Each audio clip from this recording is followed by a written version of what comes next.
नमस्कार, मी ऋतुषा कदम. दुपारी 1च्या बुलेटिनमध्ये आपल्या सगळ्यांचं स्वागत आहे आणि बुलेटिनची सुरुवात करणार आहोत महत्त्वाच्या मोठ्या बातमीनं. ही बातमी आहे अशोक खरात याच्या संदर्भातील. नाशिकमधील भोंदूबाबा अशोक खरात प्रकरणामध्ये महत्त्वाची घडामोड समोर आली आहे. कोर्टानं खरातला 1 एप्रिलपर्यंत पोलीस कोठडी सुनावली आहे. यापूर्वीची कोठडी संपल्यानंतर आज त्याला नाशिक जिल्हा न्यायालयामध्ये हजर करण्यात आलं होतं. या सुनावणीमध्ये सरकारी पक्ष, तपास यंत्रणा आणि बचाव पक्ष यांच्यात युक्तिवाद झाला. या प्रकरणाच्या पार्श्वभूमीवर न्यायालय परिसरामध्ये मोठा पोलीस बंदोबस्त ठेवण्यात आला होता. विशेष तपास पथकाचे तपासी अधिकारी किरण सूर्यवंशी यांच्यासह पथकामधील इतर अधिकारी कोर्टात उपस्थित होते. सरकारी पक्षाची बाजू सरकारी वकील शैलेंद्र बागडे यांनी मांडली, तर आरोपीच्या बाजूने वकील सचिन भाटे उपस्थित होते. सुनावणी न्यायमूर्ती M.V. भराडे यांच्या न्यायालयात झाली आहे. सुनावणी दरम्यान तपास अधिकारी सूर्यवंशी यांनी आरोपीला समक्ष घेऊन चौकशी करण्याची गरज असल्याचं सांगितलं.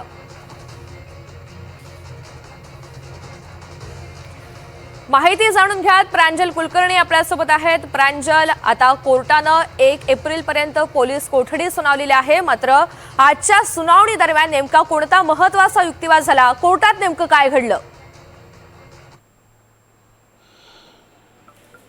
खरं ऋतुजा, आजच्या या सुनावणीकडे खरं तर संपूर्ण राज्याचं लक्ष होतं, कारण अत्यंत संवेदनशील हे प्रकरण आहेत. आक्षेपार्ह व्हिडिओ खरं तर समोर आलेले आहेत.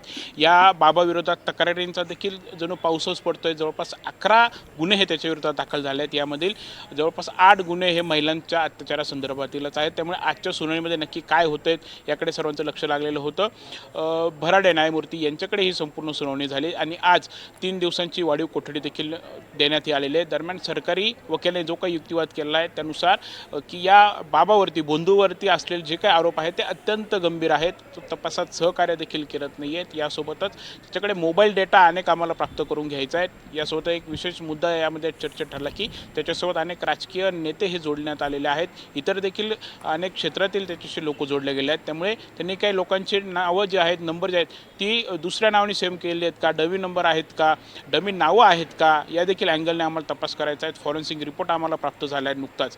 हा देखील महत्त्वाचा विषय ठरला आहे. तर माझ्यासोबत आता नितीन पंडित आहेत, जे वकील आहेत, जे या सुनावणीवेळी देखील उपस्थित होते.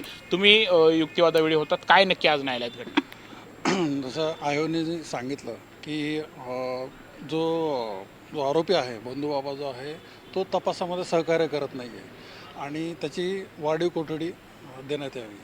सरकारी वकिलांचं तेच म्हणणं होतं की मोबाईलचा डेटा आहे तो रिस्टोर करण्यात आलेला आहे, रिकव्हरी करण्यात आला आहे आणि मोबाईल क्लोनिंग पण केलेलं आहे. एक्झॅक्ट इन्फॉर्मेशन भेटलेली आहे, तर त्याचा पण तपास बाकी आहे आणि तो तपासामध्ये सहकार्य करत नाही. त्याला जर काही प्रश्न विचारला तो डायव्हर्ट करतो प्रश्न आणि त्यामुळे तो भरकटवतो तपास आणि त्यामुळे वेळ जास्त लागतो. हेच मेहरबान न्यायालयाला सांगण्यात आलं आणि त्यामुळे मेहरबान न्यायालयाने 1 तारखेपर्यंत पोलीस कोठडी देण्यात आलेली आहे. बरं, पीडितांच्या वकिलांनी देखील युक्तिवाद केला आहे. हो, पीडिताच्या वकिलांनी असं सांगितलं, जे आमचे सिनियर आहेत ते बोलले की हा माणूस समाजाला धोकादायक आहे आणि सोसायटीला हा त्रासदायक आहे.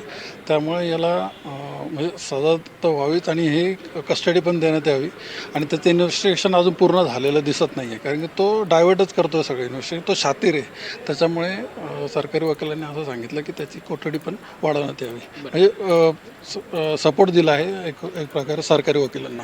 बरोबर, आपण बघितलं ऋतुजा की असे अनेक मुद्द्यांवरून युक्तिवाद हा झालेला आहे आणि अखेर हे सर्व ऐकून घेत 3 दिवसांची वाढीव कोठडी देखील आता या भोंदू खरातला मिळालेली आहे. त्यामुळे एकंदरीतच आता हा तपास नक्की कोणत्या दिशेने जातोय, कारण पीडित महिलांची देखील संख्याही वाढती आहे, गुन्ह्यांची व्याप्तीही मोठी आहेत, असं देखील युक्तिवाद हा करण्यात आलेला आहे. त्यामुळे एकंदरीतच आजच्या या सुनावणीकडे राज्याचं लक्ष होतं आणि अखेर 3 दिवसांची कोठडीही वाढवून देण्यात आली आहे. त्यामुळे आता हा तपास कोणत्या दिशेने जातोय, आणखी काय काय नवीन खुलासे, कारनामे SITच्या तपासासमोर येत आहेत, हे पाहणं देखील तेवढंच महत्त्वाचं ठरेल. बरोबर आहे, विविध अँगल्स आहेत, बऱ्याचशा गोष्टी आतापर्यंत हाती लागल्यात, मात्र पुढील दिवसांमध्ये त्याचे ठोस पुरावे समोर येतात का हे आपल्याला पाहायचं आहे.